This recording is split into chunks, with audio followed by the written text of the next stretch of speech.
스파이더맨 어크로스 더 유니버스를 관람하고 왔습니다. 영화를 보고 느낀 건 소니는 정말 스파이더맨에 미친 듯이 진심이구나 였죠. 이번 작품은 여기도 스파이더맨 저기도 스파이더맨 그냥 개나 소나 전부 스파이더맨이었다가 핵심 주제였어요.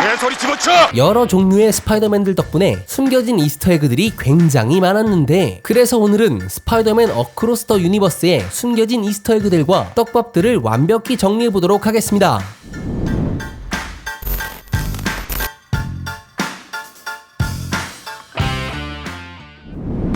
첫 번째, 영화가 시작되면서 지지직거리는 효과가 끝나고 어떠한 딱지 하나가 등장합니다. 이 딱지에는 Approved by the Comics Code Authority라고 쓰여 있는데, 그 정체는 1954년 미국 만화잡지협회에서 발행하는 Comics Code Authority라는 실로 2011년 이전까지는 코믹스를 발간하면서 실을 부착해야 했습니다. 즉 스파이더맨 어크로스 더 유니버스 역시 코믹스 세계관의 일부의 이야기를 조금씩 다루었기 때문에 이러한 실이 등장하는 오마주라고 해석해볼 수 있겠습니다. 두 번째, 그앤의 드럼 연주 시퀀스에서 그녀의 세상 속 작화는 수채화풍으로 그려진 것을 볼 수 있었는데요. 이는 코믹스 스파이더 그앤의 작가 로비 로드리게스의 작화 스타일을 반영한 것입니다. 추가로 그녀가 연주하고 있는 드럼에는 밴드의 이름이 적혀 있는데, 놀랍게도 그 이름은 더 메리 제인스로 여기서 메리 제인은 다른 세계관 속 피터 파커의 여자친구 이름입니다. 세 번째, 보통의 작품에서는 피터를 괴롭히는 친구로 플래시 톰슨이 등장했지만 그앤이 있던 지구 65에서는 피터를 괴롭히는 친구는 네드였습니다. 네드는 마블 시네마틱 유니버스 세계관에선 피터의 절친이죠. 네 번째, 지구 65의 피터는 찌질한 자신이 싫어 특별해지고 싶다는 이유로 스스로 혈청을 투여해 리저드가 되는데요. 그앤은 그 사실을 모른 채 전투를 벌이다 피터를 잃습니다. 리저드는 실사영화 어메이징 스파이더맨 1편의 메인 빌런이었으며, 거기서는 리저드 때문에 자신의 아버지를 잃게 되죠. 결국 그앤과 가까운 주변 인물들을 잃는 원인 제공이 리저드라는 공통점이 되겠습니다.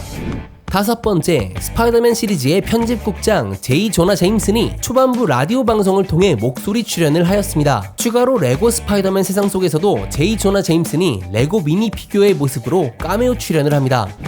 여섯 번째, 스파이더 2099의 첫 등장에 그앤은 그의 히어로명을 추측하면서 블루팬서라고 부릅니다. 그 이유는 스파이더 2099에게 날카로운 손톱이 있어서 블랙팬서를 떠올리는 별명으로 블루팬서라고 한 것이었습니다.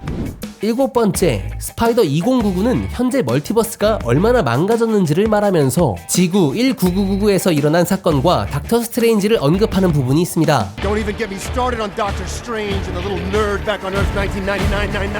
이것은 당연 마블 시네마틱 유니버스 세계관 속 스파이더맨 노웨이 홈에서 벌어진 사건을 이야기하는 장면입니다. 여덟 번째, 마일스에게 스파이더맨의 능력을 준 거미의 배에는 42란 숫자가 적혀 있는데, 사실 그 거미는 지구 42에 존재해야 할 거미임을 뜻하고 있었습니다. 하지만 현재 마일스가 있는 세계는 지구 1610이었죠. 즉 거미가 다른 멀티버스에서 왔다는 떡밥을 계속해서 흘리고 있었는데, 그 예시로 자기 세계가 아닌 곳에서 존재할 때 간헐적으로 글리치 현상이 발생하게 되죠. 이는 42 숫자의 거미에서도 그 현상을 볼 수 있었습니다.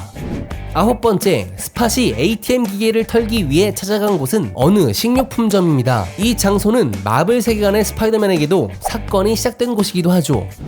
열 번째, 스팟의 능력 때문에 택시가 시민들을 향하는 순간 마일스의 순발력으로 거미줄을 이용해 저지하는데, 이는 어메이징 스파이더맨 2에서 이 장면을 떠올리게 합니다. 11번째, 마일스는 베이비 파우더 광고를 하고 있다고 하죠. 왜 하필 베이비 파우더 광고일까요? 그 이유는 전작에서 그의 스승인 피터 비 파커에게 You got any Spider-Man tips you can tell me now? You're gonna want to use baby powder in the soup, heavy on the joints. You don't want any chafing, right? 라는 충고를 듣고 중요성을 알았기 때문에 이런 깨알 디테일을 찾아볼 수 있었습니다. 12번째, 스팟은 차원의 구멍을 통해 여러 종류의 세상을 들여다보는데, 그 중에는 베놈이 있는 세상에 들어가 첸 아주머니와 이야기하기도 합니다. 13번째, 스팟은 자신의 능력으로 멀티버스를 다룰 수 있게 되었다는 사실을 알고 The power of the multiverse in the palm of my hand. 라고 하는데요. 이 대사는 스파이더맨 2에서 닥터 옥토퍼스의 명대사 The power of the sun in the palm of my hand. 의 오마주입니다. 14번째, 마일스의 룸메이트 강캐리는 자신을 도와달라고 요청하는 마일스에게 Just this one time? I'm not your guy in the chair. 본인은 의자에 앉아있는 사람, 즉 조력자가 아니라고 하는데, 이 의자에 앉은 사람이라는 표현은 마블 시네마틱 유니버스에서 Can I be your guy in the chair? I really don't think this is a good idea. Guy in the chair. Guy in the chair. 스파이더맨의 절친 네드가 하고 싶어 노래를 불렀던 포지션입니다. 15번째, 이번 작품의 메인 빌런 스팟의 정체는 알케맥스에서 차원 이동 장치를 개발한 고위 연구원이었다는 사실이 밝혀졌는데 전작에서 마일스가 던진 베이글을 맞고 쓰러졌던 이 사람이었습니다. 16번째, 마일스가 있는 세계로 넘어온 그 애는 영화든 코믹스든 다른 세계관 속 자신의 운명이 비극적이라는 것을 미리 알고 있었습니다.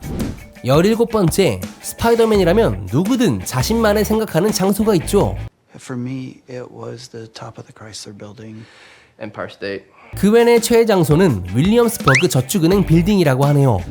18번째, 스파이더 소사이어티에는 다양한 스파이더맨들이 존재했는데 그 중에서 기둥에 기대 과거에 대해 머리 아파하는 스파이더맨을 볼 수 있었습니다. 사실 그는 스파이더맨이 아닌 피터 파커의 클론 벤 라일리이며 스칼렛 스파이더라고 불리는데요. 그가 정신적으로 고통스러워하는 장면은 원작에서도 자신의 정체성으로 혼란스러워하던 캐릭터성을 그대로 살린 것입니다.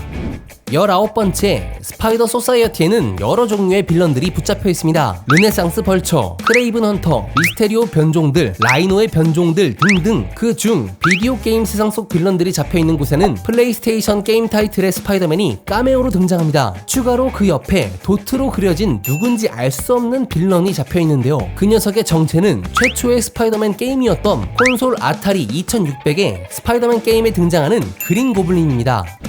20번째, 그곳에는 실사 영화 세계에서 온 프라울러도 잡혀 있었는데요. 놀랍게도 그를 연기한 배우 도널드 글로버는 마블 시네마틱 유니버스의 스파이더맨 홈커밍에서 벌처 일당의 무기를 사려던 범죄자로 등장했으며 작품에서 맡은 캐릭터 또한 에런 데이비스, 즉 프라울러였습니다. 참고로 프라울러는 마일스의 삼촌으로 스파이더맨 홈커밍의 삭제 장면에서 Yeah, sorry, Miles. I'm not gonna make it. 마일스를 언급하기도 했었습니다. 추가로 배우 도널드 글로버는 코믹스에서 마일스 모랄레스의 스파이더맨 탄생에 영감을 준 인물이며 얼티밋 스파이더맨에서는 마일스 모랄레스의 성우를 맡기도 했습니다. 21번째, 스파이더 2099의 주임무는 스파이더맨이라면 필연적으로 발생해야 하는 공식 사건을 유지할 수 있도록 이상현상이 발생하지 않게 하는 일에 최선을 다하고 있는데요. 이와 같은 공식 사건을 설명할 때 그웬의 아버지 조시 국장이 죽음을 맞이하는 장면에선 영화 어메이징 스파이더맨 속 앤드류 가필드의 피터가 벤 삼촌의 죽음을 설명하는 장면에선 오리지널 스파이더맨의 토비 맥과이어의 피터가 카메오로 등장하였습니다. 22번째, 아버지의 예견된 죽음에 동요하는 마일스를 타이르며 애니메이션 스펙타큘러 스파이더맨의 스파이더맨이 카메오로 등장합니다. 그의 목소리는 애니메이션과 동일하게 조시 키턴이 성우를 맡았습니다.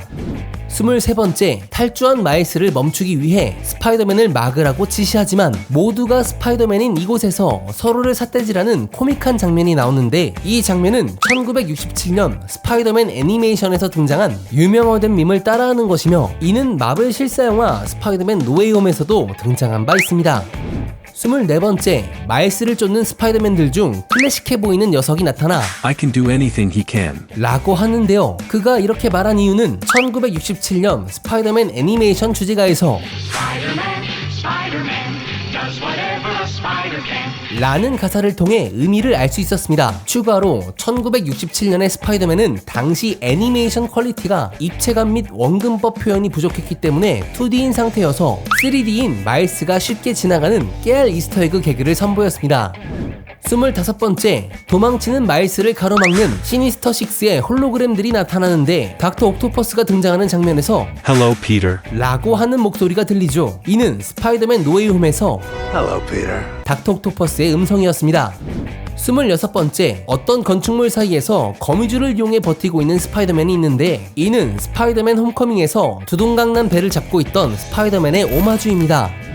27번째, 도망에 성공한 마일스가 넘어온 세계는 지구 42였는데 이 세계의 프라울러에게 붙잡혀 샌드백에 묶이게 됩니다. 이는 전편에서 피터 비 파커가 마일스의 세계로 넘어왔을 때 그를 붙잡아 놓았던 방식과 같은 상황입니다. 28번째, 프라울러의 정체는 마일스였다는 충격적인 결말을 보여주었는데요. 원래는 지구 1610 세상의 마일스가 프라울러가 되었을 운명이었는데 다른 차원에서 온 거미로 인해 스파이더맨이 되었던 것이었습니다. 때문에 이 떡밥은 작품 속에서 찾아볼 수 있었습니다. 전편인 스파이더맨 뉴 유니버스에서 마일스가 스파이더맨과 처음 만났을 때 보여준 스파이더 센스의 연출, 프라울러를 상징하는 색깔인 초록과 보라색이 나타났다가 스파이더맨의 대표색인 빨강과 파랑으로 서서히 변하는 것을 볼 수 있었죠. 즉 마일스는 프라울러가 될 운명에서 다른 차원의 거미에게 물린 사건을 통해 거의 반강제로 스파이더맨이 되었다고 해석할 수 있겠습니다. 끝!